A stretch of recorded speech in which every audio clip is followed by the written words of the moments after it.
नमस्कार। हिंदी सरिता कार्यक्रम में आप सभी का स्वागत है। मानसून शब्द ये सभी ने सुना है और सभी इससे परिचित हैं।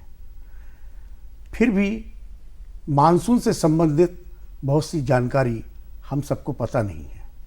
हिंदी सरिता कार्यक्रम के अंतर्गत आज हम इसी विषय पर चर्चा करेंगे और इस चर्चा में भाग लेने के लिए हमारे स्टूडियो में जो पधारे हैं वो मौसम विज्ञान केंद्र मेट्रोलॉजी डिपार्टमेंट पणजी गोवा में पदस्थ श्री राहुल साइंटिस्ट शिप हैं। श्री राहुल जी, आपका इस कार्यक्रम में स्वागत है। धन्यवाद सर।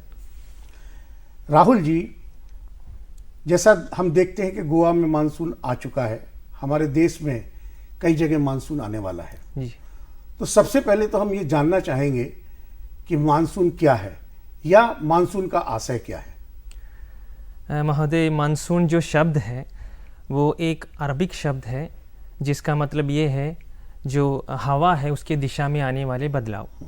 अभी बहुत से सालों से, पुराने सालों से ही ये नोट किया गया था कि साउथ ईस्ट एशिया में जहाँ पे भारत है वो सारी जगह पे जून से सितंबर के मध्य में जो हवा है वो दक्षिण पश्चिम दिशा से आता है। उससे पहले के टाइम पे वो नॉर्थ ईस्ट में रहता है बाकी के महीनों में, और ये जो है जून से सितंबर के महीने में वो दक्षिण पश्चिम से यानी कि साउथ वेस्ट डायरेक्शन से आता है।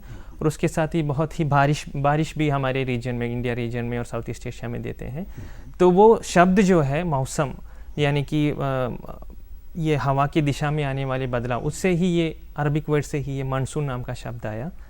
और हमें पता है ये जो मानसून है, मानसून के जो बारिश है वो पूरे देश की आर्थिक व्यवस्था के लिए ही बहुत इम्पोर्टेंट है। हमने देखा है कैसे एक अच्छे मानसून का जो अगर अनुमान देता है मौसम विभाग तो कैसे पूरे आर्थिक व्यवस्था में उसका पॉजिटिव इम्पैक्ट होता है। कृषि से लेके, उद्योग से लेके पूरे स्टॉक मार्केट में तक उसका पॉजिटिव जो रिफ्लेक्शन है वो आता है। तो इसीलिए अगर हम मानसून के अगर प्राधान्य के बारे में बोले तो वो it is actually very important for the entire country and its growth. Okay, Rahul ji, monsoon के बारे में आपके कार्यालय से एक सूचना प्रसारित की जाती है कि इस तारीख को इस क्षेत्र में मानसून पहुंच जाएगा जी। तो आपका कार्यालय ये सूचना किस आधार पर प्रदान करता है, देता है हम लोगों को? महोदय, उसके बहुत से तकनीकी मामले हैं, जैसे कि टेक्निकल डेटा उसके लिए रिक्वायर्ड है। अभी हम मानसून का जो आज के दिन का अगर स्टेटस बोलेंगे तो मानसून का जो नॉर्थर्न लिमिट है यानी कि इंडियन सब कॉन्टिनेंट में कहाँ तक मानसून नॉर्थ में पहुँचा है, वो जो लाइन है आजकल आज के दिन गुजरात, मध्य प्रदेश और पूरे नॉर्थ ईस्ट स्टेट को कवर करके उत्तर प्रदेश से जा रहा है। तो ये जो है मानसून का जो मूवमेंट है वो बहुत से वेदर सिस्टम के ऊपर डिपेंडेंट होते हैं। जैसे कि कोई लो प्रेशर एरिया हो जो फॉर्म होता है बे ऑफ बंगाल में यानी कि बंगाल की गाठी में, नहीं तो कोई सर्कुलेशन फॉर्म होता हो अरेबियन सी में, तो उससे सब उसका जो नॉर्थवर्ड प्रोग्रेशन है यानी कि उसका जो उत्तर दिशा की ओर जो मानसून का मूवमेंट है वो असर पड़ता है। तो ऐसे बहुत से सिस्टम को देखते हुए और जो हवा का विभिन्न अंतरिक्ष के विभिन्न स्तर पे जो हवा का दिशा है, कितना उसमें मॉइस्चर आ रहा है अलग अलग स्तरों पे, ये सब को देखते हुए ये फोरकास्ट नहीं तो ये अनुमान दिया जाता है कि एक पर्टिकुलर डेट में कहाँ तक मानसून पहुँचने की पॉसिबिलिटी है। तो आपकी जो सूचना पहले जो दी जाती थी और आज जो दी जाती है इसमें तकनीक का इस्तेमाल होने लगा है जी। तो क्या अपने इधर पे गोवा में कोई नई तकनीक से भी अपन लोग इसका अनुमान लगाते हैं? बहुत से नए तकनीक आए हैं पिछले अगर 10 या 20 साल को हम देखेंगे तो एक अगर हम अंग्रेज़ी में बोले तो एक क्वांटम लीप ही हुआ है उसमें। जैसे कि अगर हम जो दूर संचार के जो माध्यम हम यूज़ करते हैं, नहीं तो रिमोट सेंसिंग के जो माध्यम हम यूज़ करते हैं, आजकल उसमें बहुत इम्प्रूवमेंट हुआ है। जैसे सैटेलाइट से जो हमें डेटा मिलता है, नहीं तो जो वेदर रडार जिसको हम बोलते हैं उससे हमें डेटा मिलता है, उसमें से सब हमें बहुत इम्प्रूवमेंट हुआ है और हमारे अनुमान फोरकास्ट को भी वो बहुत अच्छी तरह से सहायता दिया है उससे। और उसके अलावा जो न्यूमेरिकल वेदर प्रेडिक्शन मॉडल है जो अगर सरल भाषा में बोलें तो वो ऐसे कंप्यूटर प्रोग्राम्स हैं, सुपर कंप्यूटर्स में रन करने वाले प्रोग्राम्स हैं, उसमें से भी हमें बहुत सहायता मिलता है हमें ये अनुमान करने के लिए कि अगले आने वाले 5 दिन में नहीं तो 7 दिन में कैसा मौसम रहेगा। तो ये सब नए तकनीक है, नए टेक्नोलॉजी से, नए तकनीक है जो मौसम को पूर्वानुमान अच्छी तरह से देने में हमारी सहायता करता है। आजकल जो नई तकनीक आई है वो काफ़ी कारगर सिद्ध होती है। जी। अच्छा राहुल जी, आपके कार्यालय से सूचना प्राप्त होती है हम सबको कि, या अन्य सोर्सों से भी मिलती है कि हमारा मानसून अरब सागर से उठ गया या बे ऑफ बंगाल से उठ गया, जैसा अभी आपने इसका थोड़ा सा विवरण दिया।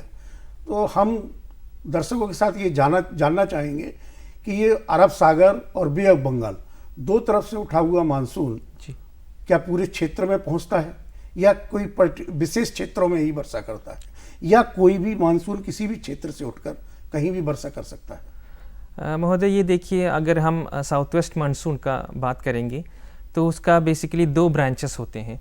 एक ब्रांच जो होता है अरेबियन सी से गुजरता है नॉर्थवर्ड की ओर, दूसरा जो है बे ऑफ बंगाल से जाता है। तो अगर हम अरेबियन सी के जो ब्रांच है उसके बारे में बोलेंगे तो वही पूरे वेस्ट कोस्ट में, जहाँ केरला, कर्नाटका, गोवा, गुजरात, महाराष्ट्र हो, वो रीजन में मोस्टली वहाँ से पहले बारिश मिलता है। और अगर हम दूसरे ब्रांच के बारे में बोलें जो कि बंगाल की घाटी से होकर गुजरता है, वो पहले अंडमान सी में और नॉर्थ ईस्टर्न स्टेट्स जो है और उसके बाद ईस्टर्न स्टेट्स ऑफ भारत है, वहाँ पे पहले बारिश मिलता है। तो ये दोनों ब्रांचेस इंपॉर्टेंट है, दोनों का भी इंटेंसिटी और उनका कंटिन्यूटी रहना ज़रूरी है अगर मानसून टाइम पे पूरे भारत को कवर करना होता है। तो अभी गोवा के साइड से हम बोलेंगे, गोवा को ये इम्पोर्टेंस देखते हुए बोलेंगे तो मोस्टली हमारा जो बारिश हमें मिलता है, मानसून ऑनसेट होता है, नहीं तो मानसून एडवांस होता है गोवा तक, वो ये अरेबियन सी की ब्रांच से होता है। ओके राहुल जी, हम एक दर्शकों के साथ ये भी जानना चाहेंगे कि आपकी जो मानसून से संबंधित सूचनाएं होती हैं जी, वो कितनी तरह की होती हैं? सर देखिए, मानसून एक बहुत ही इम्पॉर्टेंट सीज़न है पूरे देश के लिए, जैसे हमने बोला, और ना कि वो आर्थिक व्यवस्था को बहुत अच्छी तरह से ये इम्पैक्ट करता है, उसके अलावा उससे जुड़े बहुत से डिसास्टर्स भी कभी कभी हो सकते हैं। तो अगर हम मौसम केंद्र गोवा के बारे में बोलेंगे तो हमारे ऑफिस से बहुत से ऐसे bulletins, apart from regular bulletin, बहुत से हम इशू करते हैं। अगर एक एक करके बोलेंगे तो पहला होता है हेवी रेनफॉल वार्निंग, यानी कि अगर आने वाले 5 दिन में, नहीं तो 7 दिन के अंदर कुछ बहुत ही घना नहीं तो इंटेंस रेनफॉल एक्टिविटी होने वाला है, तो उस टाइम पे हम ये हेवी रेनफॉल वार्निंग देते हैं कलर कोड के आधार पर।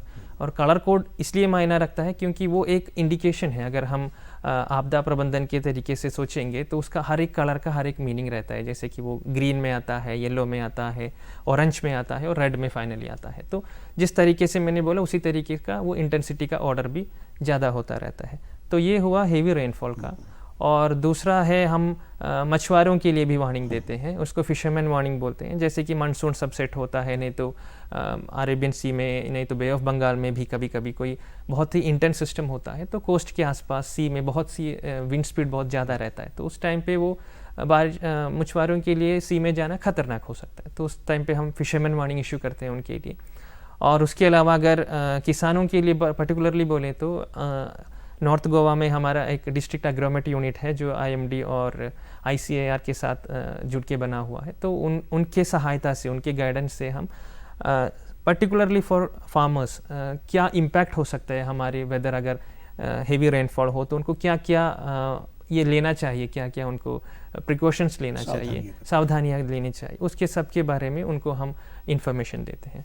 और एक नया जो है IMD ने शुरू किया है पिछले 2 साल से, वो है इम्पैक्ट बेस्ड फोरकास्ट।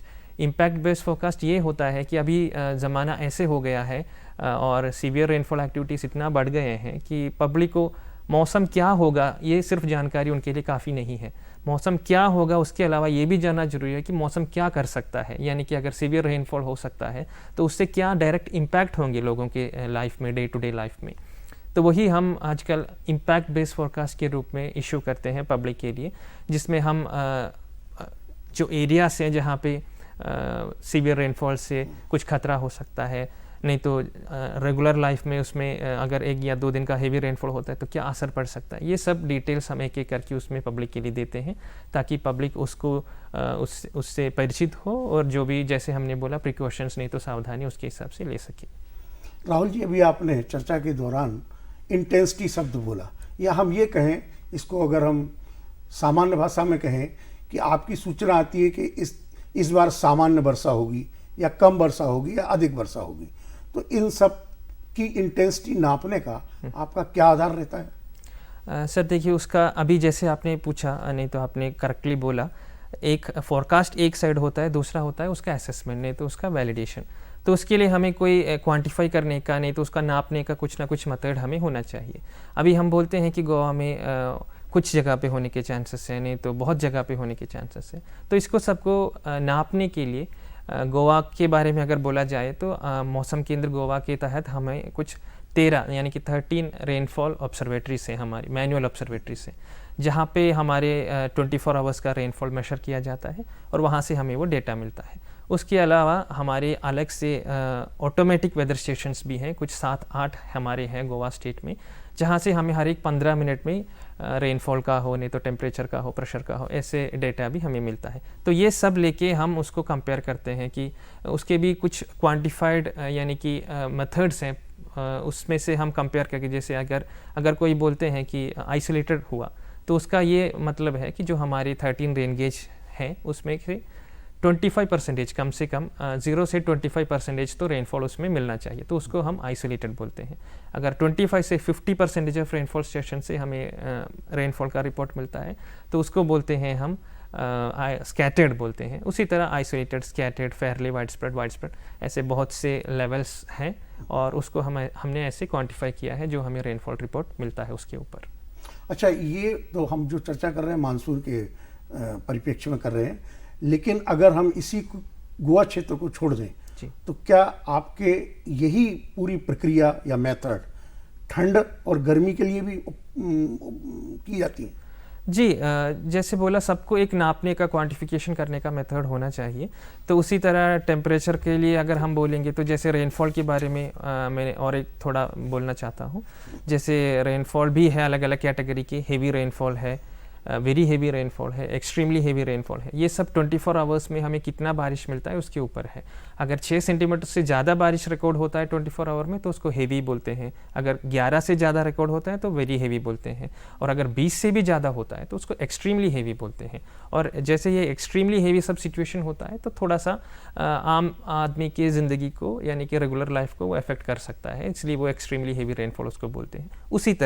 उसी तरह टेम्परेचर के लिए भी है heat wave, severe heat wave, ऐसे कंडीशंस हैं। उसी तरह अगर ठंड बढ़ते हैं तो उसके लिए भी है cold wave, severe cold wave, ऐसे कंडीशंस भी हैं। और ये सब जैसे हमने बोला जो हमारे ऑब्जर्वेटरीज हैं उसमें से जो डेटा हमें मिलता है, टेम्परेचर का हो, रेनफॉल का हो, तो उसके आधार पर ये सब कैटेगराइजेशन किया गया है। राहुल जी, कभी कभी हमने ये देखा है कि आपके कार्यालय द्वारा जो अनुमान दिया जाता है मानसून का जी, वो मानसून उस क्षेत्र में काफ़ी अंतर से पहुंचता है।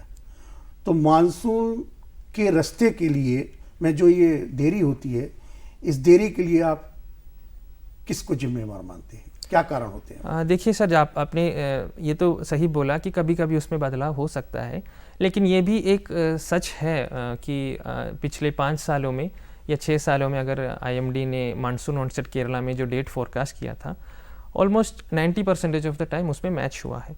अभी इस साल का भी हम देखेंगे तो पहले IMD का ये फोरकास्ट था कि मई 27 को with a model error of +or- 4 days, 4 days ऊपर या नीचे हो सकता है, उस तरीके से मई 27 के आसपास केरला में मानसून आ सकता है। तो उसी तरह 29 मई को ही केरला में मानसून का ऑनसेट हुआ और फर्दर उसका नॉर्थवर्ड प्रोग्रेस हुआ।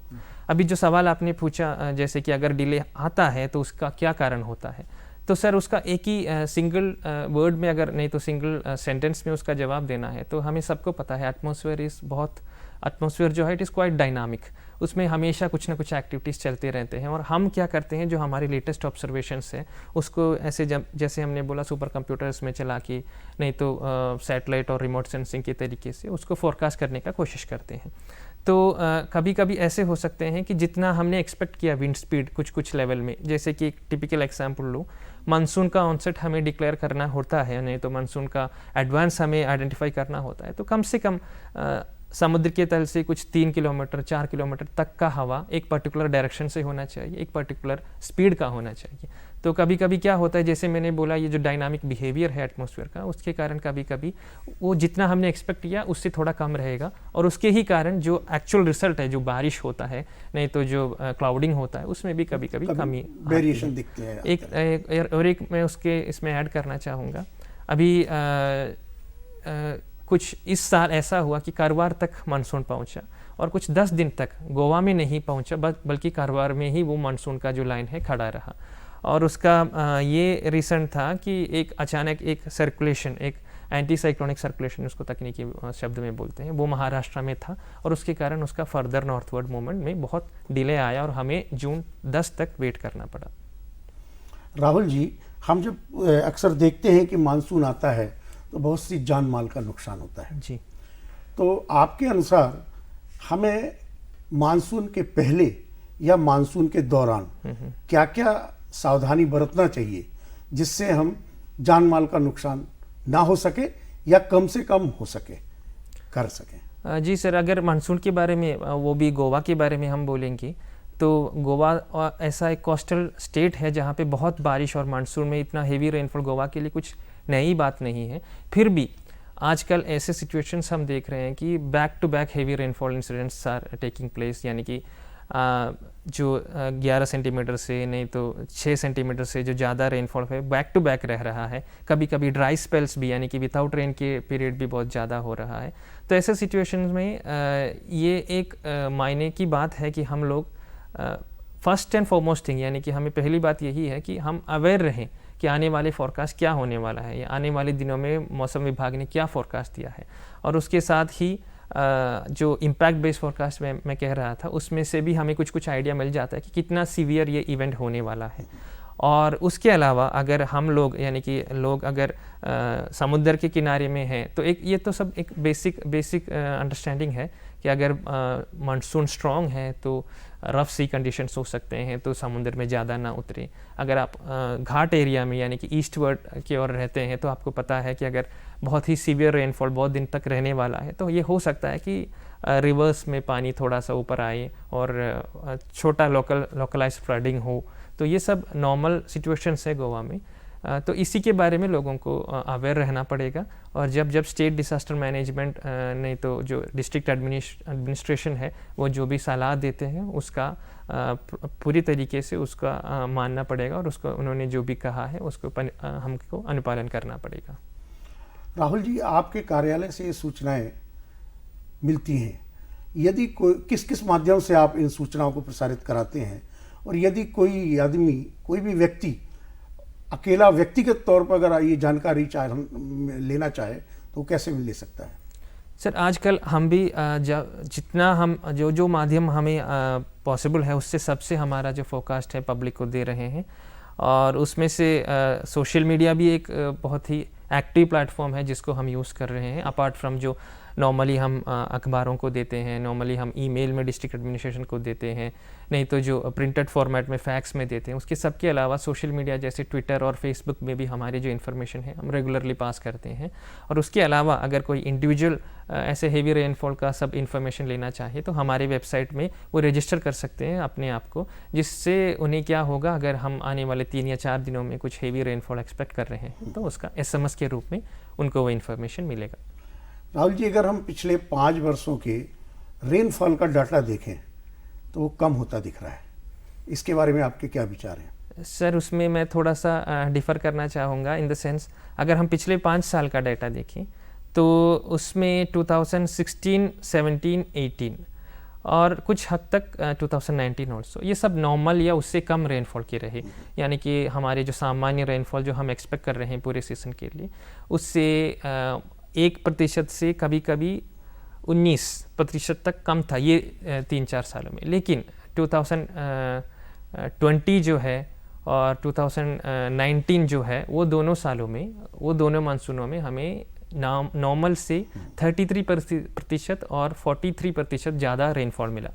और एक तरीके से देखें तो वो एबो नॉर्मल रेनफॉल ईयर्स थे 2019 और 2020। और उसके बाद 2021 में वो नॉर्मल से 6% ज़्यादा था, जिसको भी हम नॉर्मल ही मानते हैं। और इस साल भी अभी IMD का जो फोरकास्ट था पूरे सीज़न के लिए लॉन्ग रेंज फोरकास्ट, उसमें ये इंडिकेशन है कि गोवा में इस और एक बार जो सामान्य या उससे थोड़ा ज़्यादा ही रेनफॉल इस सीज़न में भी मिलने की पॉसिबिलिटी है। अगर हम, जैसा आपने अभी बताया कि गोवा राज्य की बात करें, तो हम गोवा राज्य में देख रहे हैं कि पिछले 5 वर्षों से बारिश जो पहले जून के पहले हफ्ते में आती थी जी। आगे खिसक गई है। जी तो इसका क्या कारण समझते हैं? सर अगेन वो जो है हम सामान्य डेट नहीं तो जो नॉर्मल डेट बोलते हैं वो कुछ 60 से 70 सालों में जो आया है उसका एवरेज है, तो उसमें बदलाव होना बिल्कुल नॉर्मल है। अगर मैं कुछ सालों का आपको नमूना दूं तो कुछ ऐसे साल थे 2012, 15 और 2021, ये तीनों सालों में मानसून केरला में पहुंच के विदिन 1 या 2 दिन के अंदर गोवा में आया, यानी कि जून 5th 6th उस टाइम पे आया। लेकिन कुछ साल ऐसे भी थे जिसमें जैसे कि 2017 हो, 2018 हो, ये सालों में इसको मानसून को केरला से गोवा तक पहुंचने में 10 या उससे ज़्यादा दिन लगे। अगर हम 20 साल का भी इसी तरह डेटा उठा के देखेंगे तो उसमें बहुत फ़र्क हम देख सकते हैं। और ये जो जून 5th है उससे कुछ 4 या 5 दिन आगे या पीछे बहुत कम होता है, बल्कि आगे होना बिल्कुल नॉर्मल ही हमें मानना पड़ेगा डेटा के हिसाब से। राहुल जी, अभी गोवा राज्य में पिछले वर्ष एक ताउते नाम का तूफान आया था जी। तो क्या आपको ऐसी कोई संभावना दिखती है इस वर्ष या कभी भविष्य में? सर साइक्लोन जो है, नहीं तो तूफान जो चक्रवात हम बोलते हैं, वो एक बहुत ही डिसास्ट्रस वेदर फिनोमेना है। और ऐसे साइक्लोन को सब ऑफ कोर्स साइक्लोन होने के चांसेस हैं अरेबियन सी में और बे ऑफ बंगाल में, क्योंकि हर साल में हमें 2 सीजन्स होते हैं साइक्लोन फॉर्म होने के।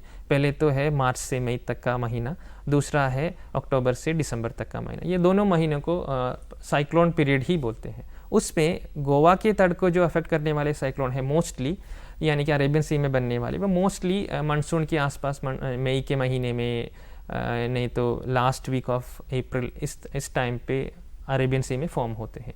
तो यस, देयर आर चांसेस कि मानसून साइक्लोन्स आते रहेंगे, लेकिन हमें एग्जैक्ट इंडिकेशन मिलेगा कुछ 15 दिन पहले। कुछ हमें उसके इंडिकेशंस मिलने शुरू हो जाएंगे कि हाँ कुछ ऐसा वेदर डिस्टर्बेंस है जो कि साइक्लोन बन सकता है। तो ऐसे इन्फॉर्मेशन हमें 15 दिन पहले तक मिलना शुरू होता है, और जैसे ही हमें इनिशियल इंडिकेशंस मिलते हैं तो हम वो इन्फॉर्मेशन सबको चेतावनी के रूप में देना शुरू कर देते हैं। और जैसे ही हम सबको पता है ये जो सिनेरियो अभी हो रहा है, टेम्परेचर बढ़ रहा है, सी सरफेस टेम्परेचर बढ़ रहा है, एटमॉस्फेरिक टेम्परेचर बढ़ रहा है, तो हाँ ये एक पॉसिबिलिटी है कि आने वाले सालों में अरेबियन सी जो कंपैरेटिवली कम साइक्लोन वाला एक एरिया समझा जाता है, वहाँ पे आने वाले सालों में साइक्लोन बनना एक नॉर्मल चीज़ हो। ऐसे भी डिफरेंसेस आ सकते हैं, ग्लोबल वार्मिंग जो हम बोल रहे हैं, नहीं तो क्लाइमेट चेंज हम बोल रहे हैं, उसके कारण। तो दर्शकों, आज हमने हिंदी सरिता कार्यक्रम के अंतर्गत मानसून से संबंधित जानकारियां प्राप्त की। आशा है आप सभी को ये जानकारियां पसंद आएंगी, और ये जानकारी देने के लिए हमारे स्टूडियो में जो वैज्ञानिक श्री राहुल जी आए, उनका मैं दर्शकों की तरफ से और दूरदर्शन केंद्र पणजी की तरफ से आभार व्यक्त करता हूँ। धन्यवाद। नमस्कार।